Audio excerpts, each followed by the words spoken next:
Yeah. So today I'm in London, in my apartment in North London. I've just got back from 5 weeks in the US, and I'm traveling a lot at the moment. So I think I on the way back to London, I counted I've done 18 flights so far this year. So I'm really going for a new PB, and I'm back in New York in a few weeks. But today you've got me in London. All right. Well, I want to talk about the flights. Do you think you can hit 36 by end of year? I mean, you're halfway through the year. You're at 18. Yeah, last year I did 33, and I said this year I really want to beat that. So yeah, the goal is 36 flights. But actually, I was at one of the recruitment conferences a couple of weeks ago, and I met some of the team from American Airlines, and they trump me when it comes to flights. They were averaging like two a week or something. Some of them were three figures for the year. I was like, yeah, I'm not going to be doing that. But 36, I think I've got. Look, I love the American Airlines people. I truly, truly do. But I mean, are these work trips that you're talking about with them, or are these the kind of the benefit trips that they kind of get to go on? So they were saying that on a Friday, so benefit trips on a Friday, they go to an airport and then they spin the bottle, and wherever the bottle chooses is where they're going for that weekend. And then they'll just be on like the final call list to be able to get free flights wherever they go. This was the TA team at American Airlines. I won't name and shame, but this was the TA team at American Airlines. So they certainly enjoy that benefit. The TA team at American Airlines. Well, we have to get to the bottom of this. The TA team at American Airlines plays spin the bottle for travel in an airport, and then just off they go for their own time. Yeah, well, that's what they do. Yeah. Now, for work, they claim they do a lot of travel to go to like university fairs and career fairs and all of that. But they leverage the free flights on the weekend by playing spin the bottle for my weekend getaway. And they had some crazy stories. They had stories about like flying into New York to watch a concert and then flying back the same day. So I don't want to say too much because they're going to suddenly get hounded for climate change issues here. But yeah, it's a great benefit. It's a great perk. Oh my gosh, that is a great benefit. I don't think so. I'm a million miler. Most of those accrued in the last, well, none in the last 3 years, right? But prior, when we used to travel all the time, in like a 5 year window. So there was a period of time I was doing a tremendous amount of flying, and predominantly, and the employer I had at the time, PepsiCo, American Airlines was the preferred airline. So I just have a ton of airlines with them. But I also have other airlines that I love. But like all my miles keep me predominantly, I'm like, well, here's 20,000 miles. So I don't have to pay, but those are starting to run down. So I either need to get my American Airlines travel back up, or it's time to start, working on my other mileage programs again. Yeah, it's funny how you do that. So I've committed to British Airways, BA, and now they've just locked me in because I got my points with them. I'm locked in on them. I'm on their like gold plan. So, you get the lounges and all of that stuff. So the points programs in airlines are real. And what I was joking about at the event was I need to choose my US airline because obviously BA doesn't fly into US. So it's, do you do American, do you do Delta, or do you do United were the three big ones that people were saying. So, so that's my next decision when it comes to flying. Yeah, I'll have to figure it out. I don't know that the big airlines, I have a bad thing to say about any of them. I'm not crazy about the boarding process with Southwest Airlines, but I love the experience of flying Southwest Airlines. But I don't have a bad word to say. So it's tough for me. And Southwest used to be my airline of choice because, and this might be a little embarrassing, the free drink coupons. Like if you gave me a free drink coupon, I would almost just fly anywhere you told me to go. Not today. Now I need a little better than the free wine and beer on a plane, but yeah. Well, yeah, the Bloody Mary on a plane is pretty iconic, so I can understand why. Ooh, I've agina just thinking about a plane level Bloody Mary. Well, Mark, we're not talking about airlines today. We're talking about AI. Are you ready to jump in? Are you ready to get started? Yeah, let's do this. All right, here we go. Welcome to the CXR channel, our premier podcast for talent acquisition and talent management. Listen in as the CXR community discusses a wide range of topics focused on attracting, engaging, and retaining the best talent. We're glad you're here.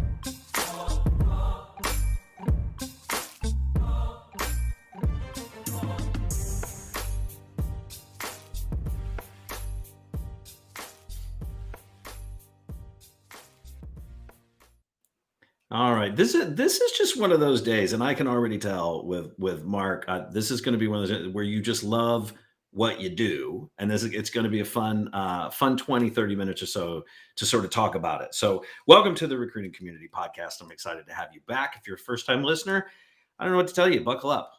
If you have been here before, you can crank the speed on your treadmill, add a couple of more flights on your Stairmaster, or turn that knob down there at the bottom if you're on your Peloton.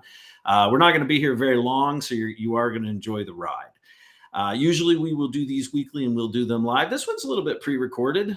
I guess it's pre-recorded. It wouldn't be a little bit. It's totally pre-recorded. But it's going to come out a little bit early because I think Mark and I are out and doing some more traveling next week. But it'll be great for you to dial in there. If there is a chat window to the right, because we do run the stream out on LinkedIn, Twitter, Facebook, YouTube. I think there's a couple of others. You can put a question in there and we'll follow up with you. So if you got a question for Mark, you've got one for myself when this airs out on LinkedIn, drop it in there. And if you're so inclined, and if you're on the move, if you're in transition, I want to encourage you, go ahead and drop in your LinkedIn profile. Great opportunity to do a little bit of networking, a little bit of exposure for yourself. I will do one plug before we bring Mark back in. I want to remind everybody, TATalktank.com is live. We've got over 70 leaders in there and folks looking to be mentors. I'll put a link up on the screen if you're watching this that are going to actually mentor or be mentored or both. You can do that when you sign up on there. It is totally free. The CXR Foundation put that together as a passion project to help TA folks in our space at all levels.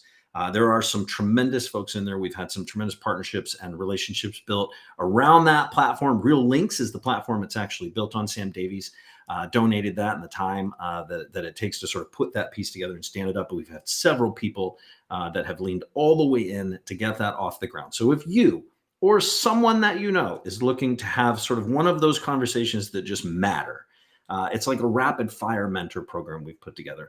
It's not a big formal program. It's the connection that takes place and the spirit behind it. If I'm being really candid, if you've ever sat and had a conversation with someone that gave you an aha moment that made you just sort of rethink the direction you were moving in, not necessarily your career, but maybe some work or even at a project level, this is what we're going after. And we've kept it super simple. It's TATalktank.com. Again, it's free. I highly encourage you to check it out. Now, in that same vein, I'm going to tell you, we don't have sponsors. You don't pay to be on the show. This is a labor of love. This is my time cut out to give to you. These are our guests cutting time out for them to come in here and talk about their expertise. So if you've got somebody on this show you're listening to, it's because we think they have something cool to say that's worth being heard. They didn't pay to be here. So we're super excited to bring in today. I'm just going to stop talking and go ahead and bring him in. Mark, there he is. Welcome back to the show. Thank you so much for having me, Chris. It's awesome to be here, man. Really appreciate it. Good to have you. You thought maybe I was going to talk the whole 20 minutes by myself. I understand. I could do it. There was a moment there. There was a moment. 100% I could do it all by myself if I needed to. Mark, for those who haven't had the pleasure of meeting you, why don't you kind of fill us in? Who is Mark? What does he do? Give us the escalator pitch. Mark, why do we care to listen to you? Why should we be paying attention to what you have to say today? Yeah, well, I'll try my hardest and let's see if someone sticks around for the next 60 seconds to listen. So my name's Mark. I'm the co-founder and CEO at Hackajob. I've spent the last 8, almost 9 years of my life now working on Hackajob with an amazing co-founder and awesome team, which basically means I've spent every waking moment of my 20s thinking about technical recruitment and tech hiring. So at this point, I feel like I've got some interesting views, but always more interestingly, we sit on a ton of data, and I'm always interested in sharing that data and using that data to spark a conversation or to inform a conversation. That's a little bit about me, my background, and hopefully some of the insight I'll be able to share with today.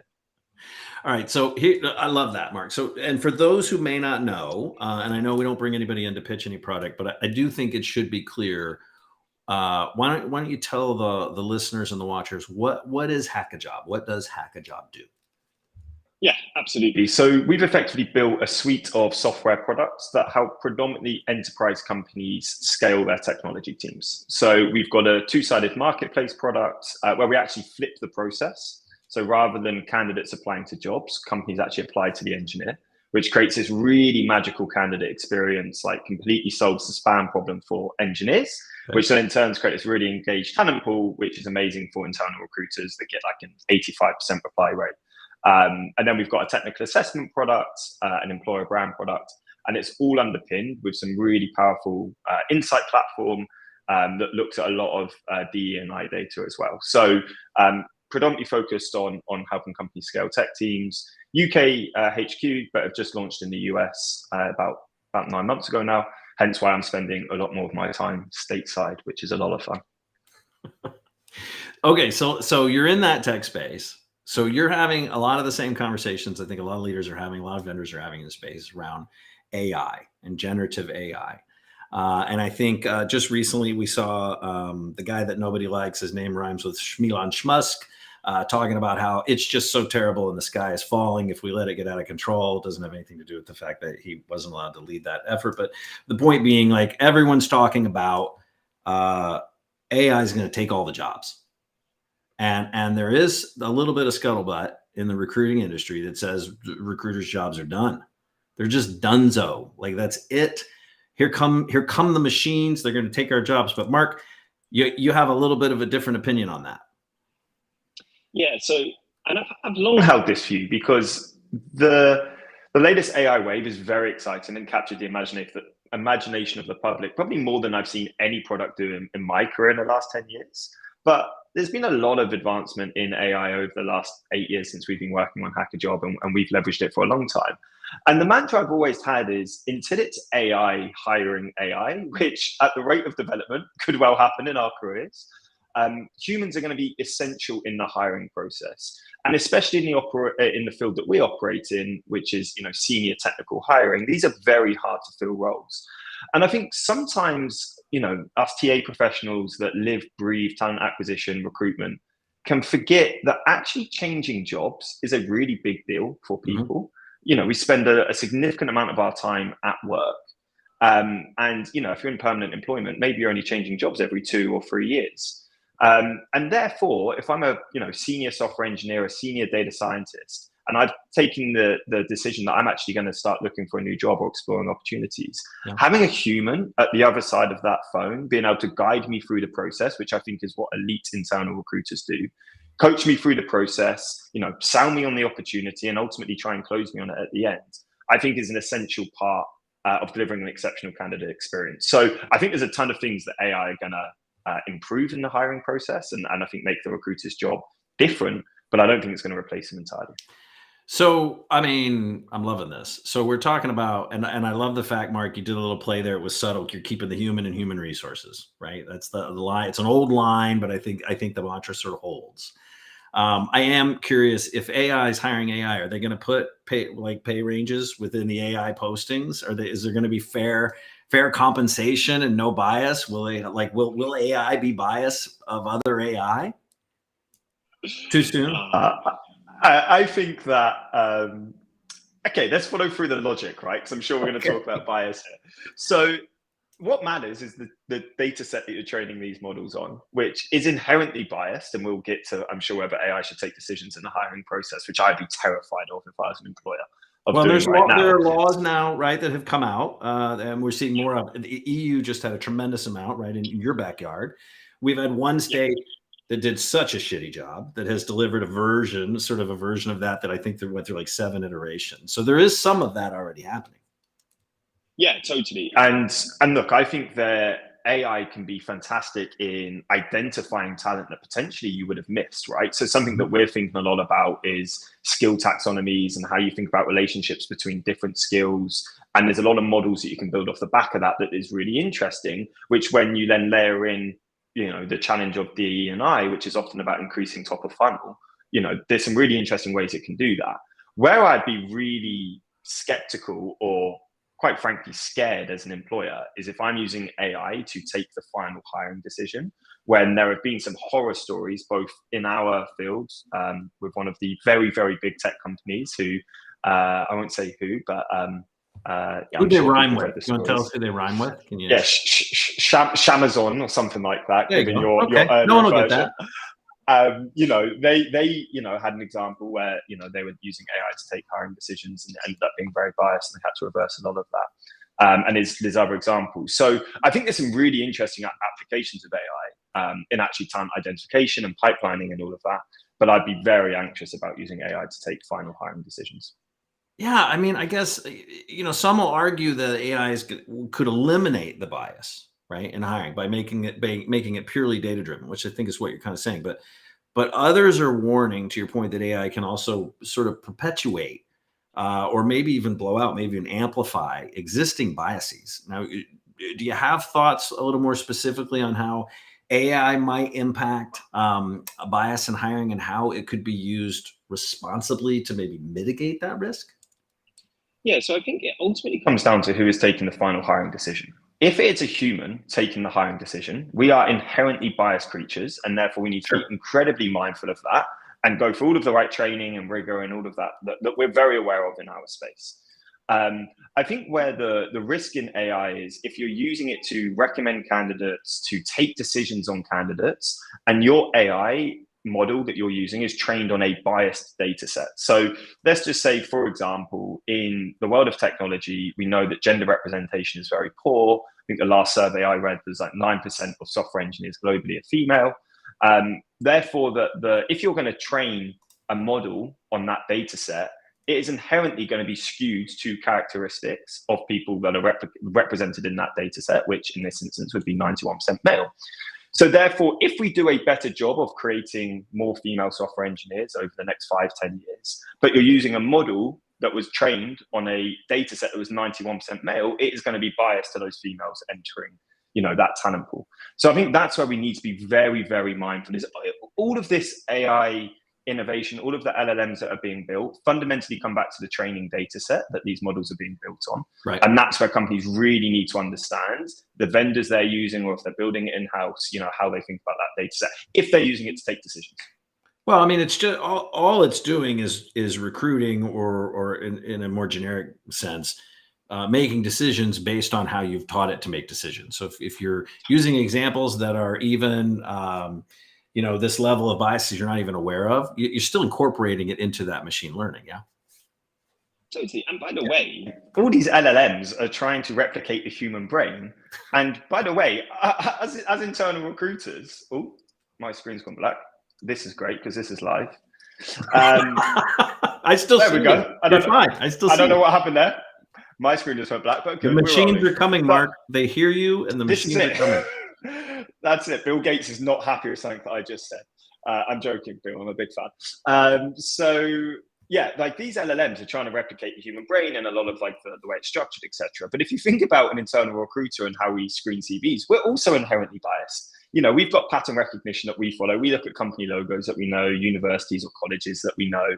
So bias is a big problem, whether you're using humans or machines in this process. Like I said, I'm really excited about where you can use machines in the process to identify talent that the human would not be able to process that level of data to identify in the first place. Yeah. And that's why I'm excited. Well, it's a volume game too, I think, also, right? It's a headcount and numbers game. But so let's pivot on what you just said in regards to that EQ, if you will. So I think as AI becomes more advanced, right, it gets better. It is becoming more capable of understanding and evaluating human traits, like, to your point, creativity, or emotional intelligence, or maybe even leadership potential. So, Mark, how do you see those developments, right, that evolution, affecting the role of real life flesh and blood recruiters that are running that hiring process? So I think this space is evolving very quickly. So this could be all redundant in 6 months' time. But I think from what you see today, I think every knowledge worker will have a co-pilot. And that co-pilot is going to be one of these LLMs that are trained on different data sets that when you're interviewing a candidate in real time might prompt you to say, hang on, you should dig into that question a little bit more deeper. Or, I've listened to this whole interview and this is my conclusion. How does it vary versus your conclusion?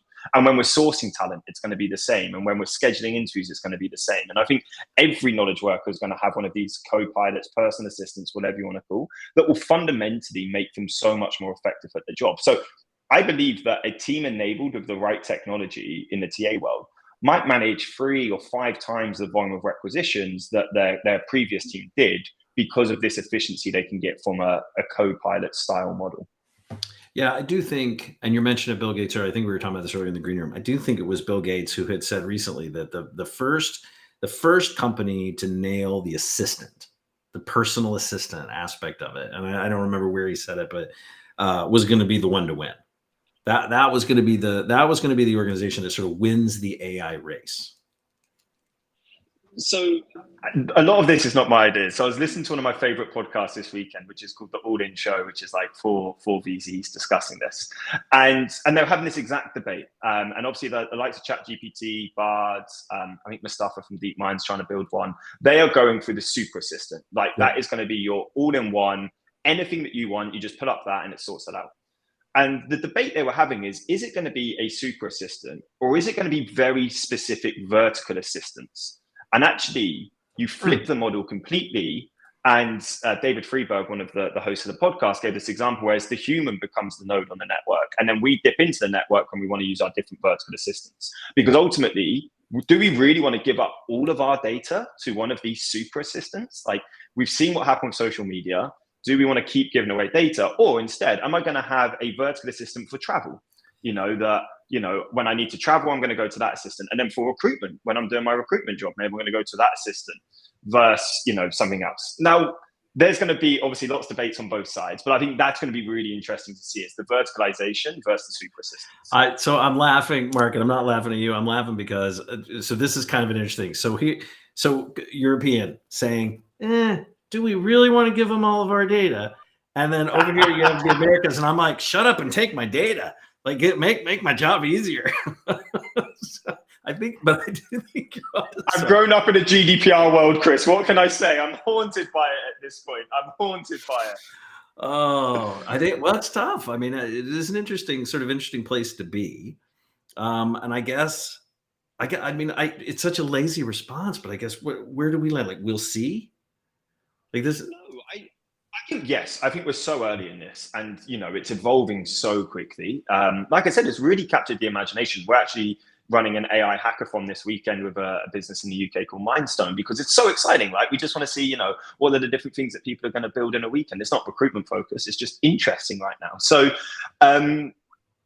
if I had to bet, the super assistant is a bit like the Jarvis Iron Man North Star where we want to get to, right? Like we get to this like general AI that is so good. I think we're probably going to go through quite a lot of iterations to get there. And I wouldn't be surprised in the meantime if the vertical players end up doing really well. And the vertical players are all going to be data. They're going to be the ones that have got the best data set. Like the ideas and the travel examples are probably the best examples right now of the booking.coms and the Expedias, etc., which are all fundamentally powered from a data source. Like they don't own the data. They provide a really great UI layer on top.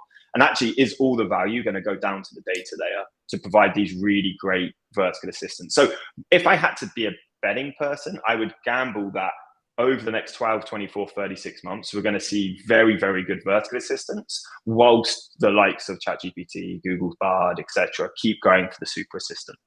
Yeah, and you raise a really interesting point about the data too, because some of the vendors that I've spoken to who've got these new GPT solutions, right? I'm not talking about all the ones at the events who say we're the first ever to have Chat GPT baked in. We exclusively can do this with AI. I'm talking about folks who are trying to build something out like an assistant or like a recruiting AI solution. The ones I've spoken to have their own servers of data that they have scraped and they've pulled in, but that is a tremendous thing to store and collect and update, especially when you're talking about being useful to recruiters, because we need all the data. We need all the people's data, and it has to be current. And by the way, I've got 1 million people in my ATS. I need their data too, and it needs to be updated, please. Can you make that updated for me also? So it will be really interesting, at least from my perspective, to see who wins that. Because is it a race of data? Not necessarily the evolution of AI, but the race of being able to serve that data up. Well, scrape it, have it, and serve it up. the first winner of this is the chip makers, because they're the ones that are selling the chips, the GPUs that are training all these models. So if you were an NVIDIA shareholder at the start of this year, congratulations, you've done incredibly well. Through the roof. One little announcement and NVIDIA goes through the roof. Right, so they're the winners right now.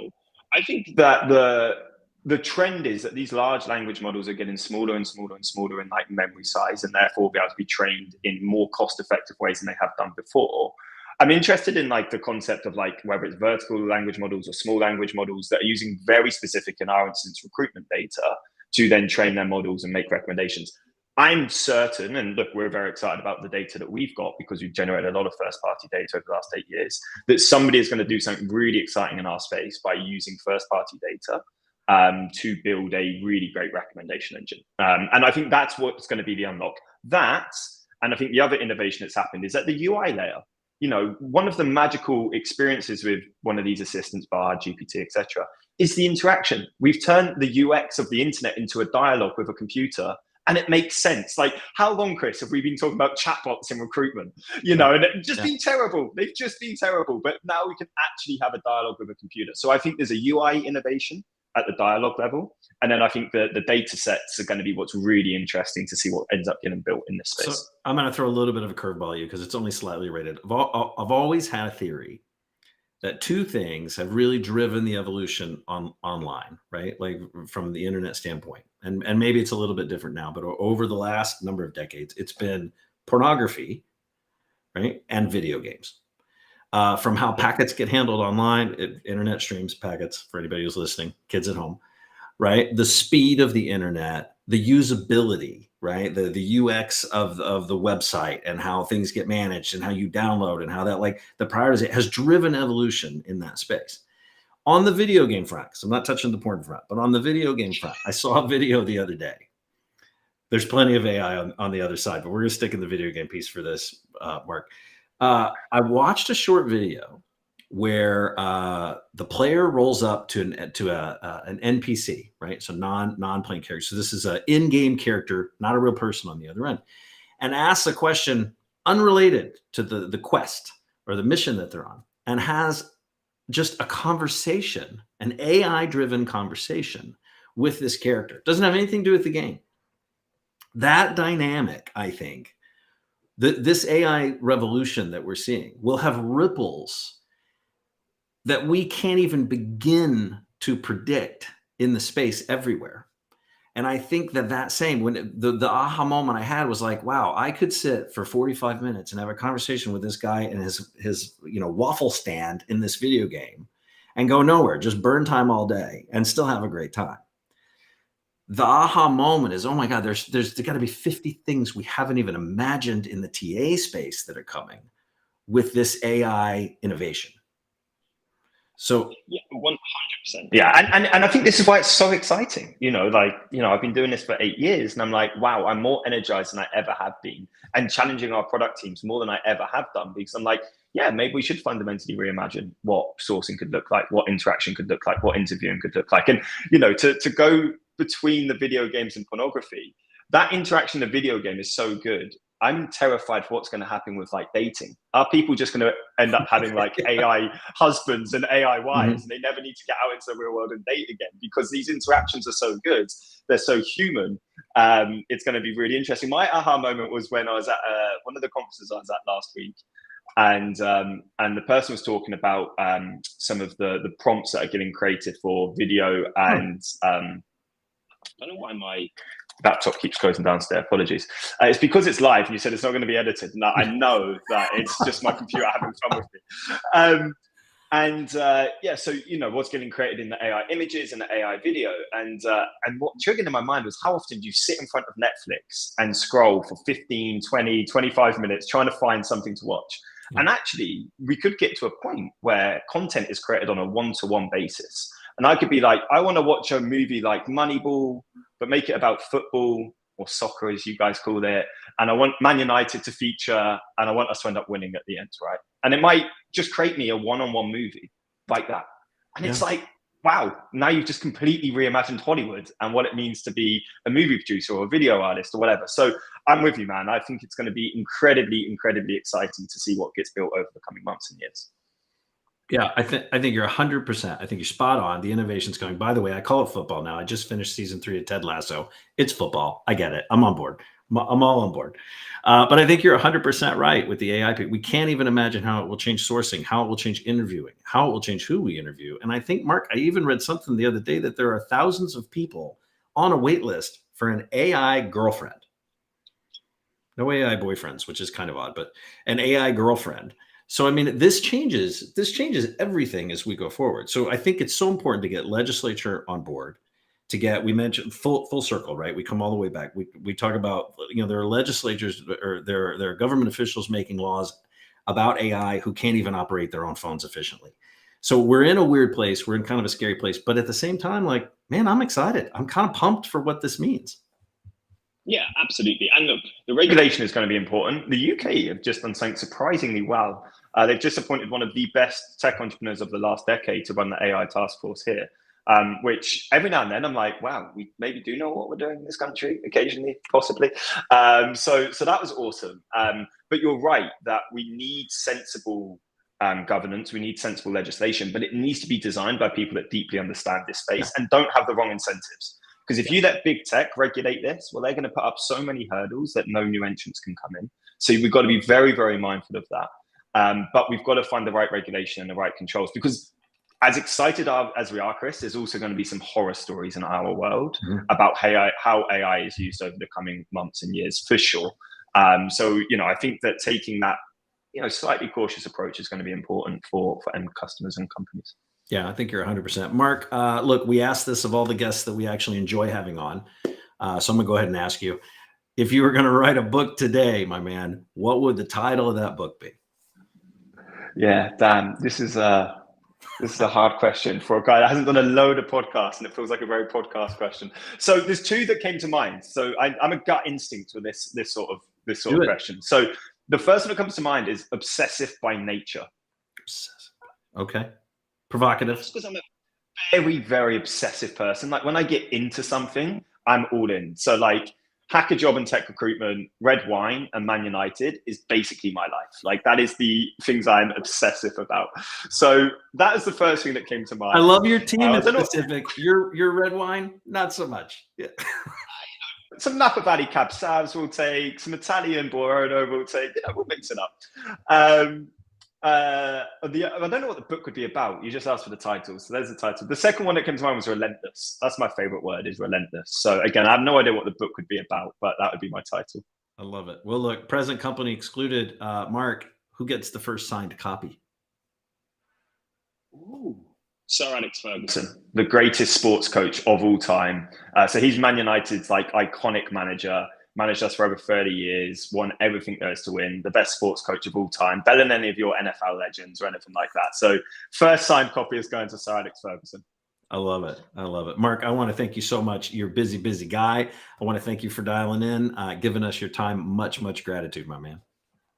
Chris, thank you so much, dude. This has been a lot of fun, man. Appreciate it. This is fun. Don't go anywhere. I'm going to put you in the green room. Just hang out for me, will you? Sure. All right, there he goes. Thank you so much. All right, Mark Chaffey. Look, really quickly, just a reminder, I'll even put it up on the screen, cxr.work/events. So we got a lot of stuff going on. We went back to live meetings, in-person meetings this year. We've got over 100 virtual meetings that are taking place. We've got monthly lectures that are going on at CXR. Super excited about those. We got some coming up. We just did one on culture in the workplace. If you're a CXR member, you can go ahead and get in and watch those. Back a full year. I think we're at now almost 2 years of these monthly lectures. They are phenomenal. So check out past events. You can check out all that stuff in the library. You can also check out cxr.works/events, and you can see what's going on within your community. With that, I'm going to let everybody go. Have a fantastic week, and watch out for the robots. Thanks for listening to the CXR channel. Please subscribe to CXR on your favorite podcast resource and leave us a review while you're at it. Learn more about CXR at our website, cxr.works, facebook.com and twitter.com/careercrossroads, and on Instagram at careerxroads. We'll catch you next time.